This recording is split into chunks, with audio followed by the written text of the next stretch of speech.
I've gotten a surprising amount of people asking me during my live streams to review the Hercules Stream 200 XLR. The reason I hadn't, and because I didn't plan to, is because the more I looked at it, the more I felt like it didn't have anything new. There was no new value to offer that didn't already exist in another device. But Hercules asked me if they sent me one to borrow, if I would take a look at it and see what I thought. And when I did, I actually found one really interesting thing, that if it's the most important thing to you, it's actually really cool. Unfortunately, I also found a handful of not so good things that if you're considering buying this device, you should take a look at and maybe hesitate before spending $250 on this thing.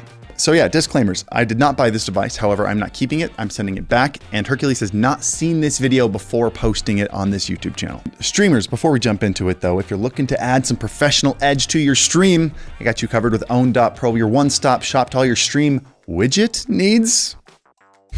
As a throwback. Owned has been hard at work releasing a handful of really cool widgets that make your stream pop without being overbearing with large overlays. I even use a bunch of them on my stream, including a chat widget that'll combine chat from multiple platforms and place them as an overlay on your stream, a really cool now playing music widget, a really clean label rotator that'll show you the most recent events, whether it be your subscriber, donator, or whatever you choose, and a brand new train widget called the hypometer, where you can choose exactly what triggers the train, how long it stays, the colors, the orientation, anything you need. A lot of these are free. Some of them come with Owned Pro. Check them all out right now at the link in the description down below.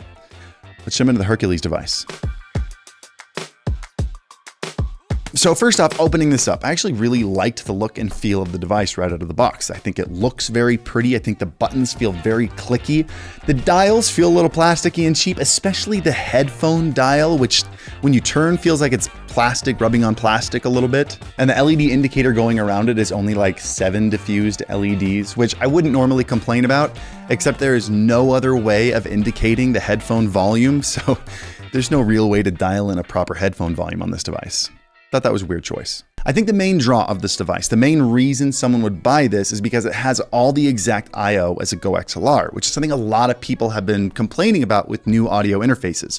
It has the line in, the line out, obviously the mic jack, the headphone jack, the USB, but it also has that optical input that's missing from every single new modern device. It's got this big display that shows audio levels, as well as 4 icons underneath them that coincide with the programmable buttons at the bottom, whatever you program them to do, which is pretty cool. We'll get to that in a little bit. The audio channels work the same as most other audio devices nowadays by creating virtual channels on your PC that you then assign to the channels on here, like game, music, system, and you can get up to 2 pages or 8 total channels of audio on here that you switch back and forth between with a dedicated button. The dials have a click in option, which allows you to mute the channel to both you or your audience or both. There's a creator and an audience button that lets you choose which mix you're controlling with the dials. And then if you click in the dial, it will mute that channel to that specific mix. But if you hit the link button, you're controlling both of the mixes at the same time, and the mute button will also do the same. When it comes to controlling audio, it works very similarly to the way a lot of other devices do. The 4 soft buttons under the dials are pretty cool. You can connect to an OBS WebSocket the same way a Stream Deck does. And now you can program the buttons to do things like changing scenes in OBS. They're nowhere near as powerful as Stream Deck buttons, but if you're buying one device at a time and you can pick this or a Stream Deck, this will kind of get you by with both. And so far at this point in learning about the device, it felt pretty cool. I was pretty happy with it. But once I started using it and really messing around with it, I ran into a bunch of quirks, a bunch of things that felt like oversights or cut corners, like did nobody really pay attention to this when they were making it moments. For example, this one bugged me a lot. If you have your submix offset set, so let's say you've got your Discord chat, you make it a little bit louder to your audience than it is to yourself so you can hear your game more. If you scroll too far down or too far up, so one of those levels hits the upper or lower edge, it will break your offset. It'll reset it. You have to remember what you had your offset set to and go in and fix it every time you do that. Another one, if you set the programmable buttons to scenes in OBS, the icons do this weird thing where the icon lights up depending on which scene is active, but the words light up depending on which scenes are inactive. And then the number of the scene that's active is just constantly flashing. It just feels like 3 different people decided how this UI worked and they just all threw it in without talking to each other. This doesn't have built-in voice effects like a voice changer built into it, but instead they have an integration with voice mod. And at least the boxes they sent me had a 3-month free trial of voice mod attached to it. And I know this is less about Hercules, but I'm not a fan of voice mod. I don't like that their website makes it seem like it's free and there's no pricing anywhere mentioned on the websites. But once you download the free version, you find out it's actually just a really unfinished demo, and then they tell you how much the subscription for a voice changer is. That just feels like really sketchy practices to me. So again, this is not a video about voice mod. Let's get back to Hercules, but that's the only way to get voice changers in this. This device is very underpowered and confusing. When you go to the microphone setup, you'll see there's a gain slider that only goes from 0 to 24. But once you go down all the way to 0, you still get a little bit of microphone signal. I reached out to the team to ask what was going on here. So built into the device is 20 dB of hardware gain and 24 dB of software gain. 20 dB of hardware gain is nowhere near enough for any kind of broadcasting microphone, especially something like an SM7B or a Rode Pod mic that requires up to 50 or 60 dB of gain. And even when you combine the software gain, you're only at 44 dB. Yeah. Oh, numbers are breaking my brain here. That might be fine for some condenser mics, but most streamers are using dynamic mics like the Shure SM7B or a Rode Pod mic that requires 50 to 60 dB of preferably hardware gain, let alone 20. So it does come with an external preamp added to it, this little red cylindrical thing that you plug into the back. Then in the settings, you switch to Dynamic Plus preamp. This thing works very similarly to a cloud lifter and adds an extra 25 dB of gain, which, as you can hear, my mic is actually going into it right now. At the end of the day, if you do all that, it sounds okay. Here's a side-by-side comparison of this mic going into the Hercules 200 XLR versus going into a Wave XLR. All right, check, check, check. This is the Hercules microphone. This is what it sounds like. Check, check, check. And check, check, check. This is the Wave microphone. This is what it sounds like. Check, check, check. Now, to me and anyone else that might have a trained ear, this sounded dull to me a little bit. It sounded like it was missing some high end, and that's just what happens when you plug something into an underpowered preamp. It's going to be missing some sparkle. Is it going to ruin your stream? No, it was fine, but I even had to crank the software up an extra 5 or 6 dB compared to the Wave XLR to get the volume to match. And when you combine the internal preamp plus the external one, you're only getting 45 dB of gain, which is very low for a device. Like, there are preamps notoriously underpowered, like the Scarlett Solo, which has, I want to say, 50 dB of gain, and people have had to replace it when trying to get a good sound out of the SM7B. But at least that device is like $100. I feel like it knows its place as a super budget device, whereas this one is $250. And I guess I also don't understand why they had to include an external preamp that's probably going to confuse a lot of streamers who know nothing about audio, instead of just putting a better preamp in the device. I mean, the preamps in the Rodecaster Duo, while it is a more expensive device, those are like 80 dB of hardware gain.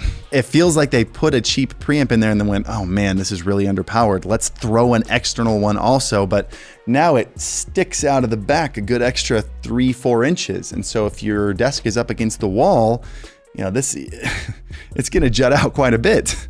And even more than that, trying to turn this on in the settings was really frustrating, because even though there is a drop-down menu that changes between dynamic, condenser, and then the preamp right here, there is also a phantom power button on the back. So if you need to activate phantom power with either a condenser mic or the preamp, you then also have to push the button on the back. If you only do one or the other, nothing changes. Which is weird. Like, I feel like if I'm changing it in the settings, I shouldn't have to change it on here. And I feel like that's another thing that's gonna get a lot of small streamers really confused when they change it in the settings and they don't know they also have to push the button on the back. I reached out to them and asked them why they chose to do 2 things instead of just 1. And they said it was a fail-safe to protect streamers from making sure they didn't accidentally turn on phantom power and hurt their microphone. But phantom power doesn't hurt dynamic microphones. The only way to damage a microphone with phantom power is if you're using something called a ribbon microphone, which none of you are, and they're thousands of dollars. Again, this is conjecture, but it feels like the software team made a different decision than the hardware team, and then instead of fixing it, they just kind of made an excuse. And to make matters worse, there is a question mark help icon next to the drop-down menu that when you hover over it, shows an icon of both the XLR jack and the phantom power button.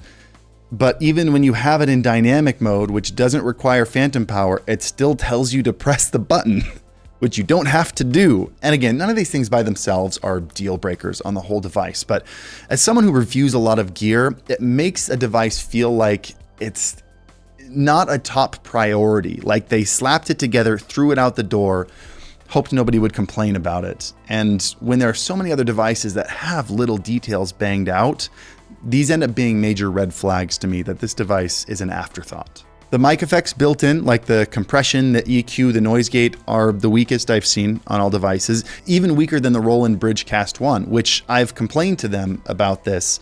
And I don't know if they want me to tell you, they're actually fixing right now, but that is a device that's $70 cheaper than this. Some other things missing from this are the ability to switch between two outputs like headphones and speakers, like the Beacon and Elgato and Rodecaster have. Programming a mute button to mute a channel from a certain mix. If I want to mute my Discord from my stream, I have to unlink it, switch to audience mix, and then hit mute, rather than just saying this mute button mutes it this way. Again, something all the other ones do.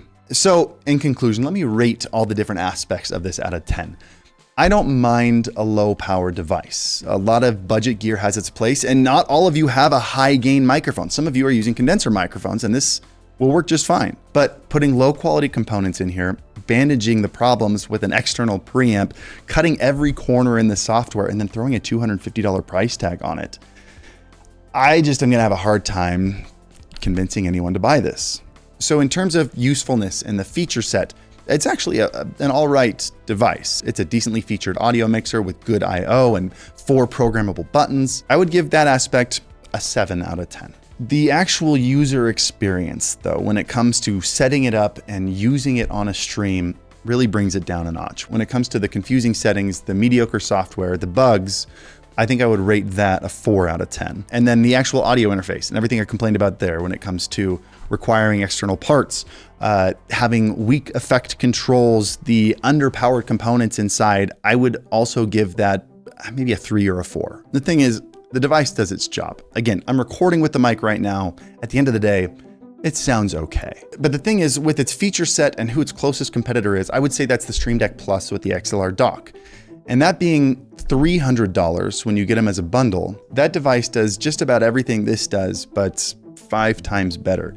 Its preamp is super high quality. You don't need an external one. It's got 8 buttons and a whole ecosystem of control. When it comes to audio effects and plugins, it is incredible what you can do on that device. It's not that anything is trash throwaway about it. It's just that nothing stands out. It doesn't do anything very well. And definitely nothing that feels like $250 worth to me. But those are just my opinions. Do you have any different ones? Am I wrong about something? Let's talk about it in the next live stream. I want to see what you think. Links down below. If you don't have any opinions, just leave a random emoji in the comments for engagement and hit the like button while you're down there, because it actually helps out a lot. Subscribe if you haven't already. Happy streaming.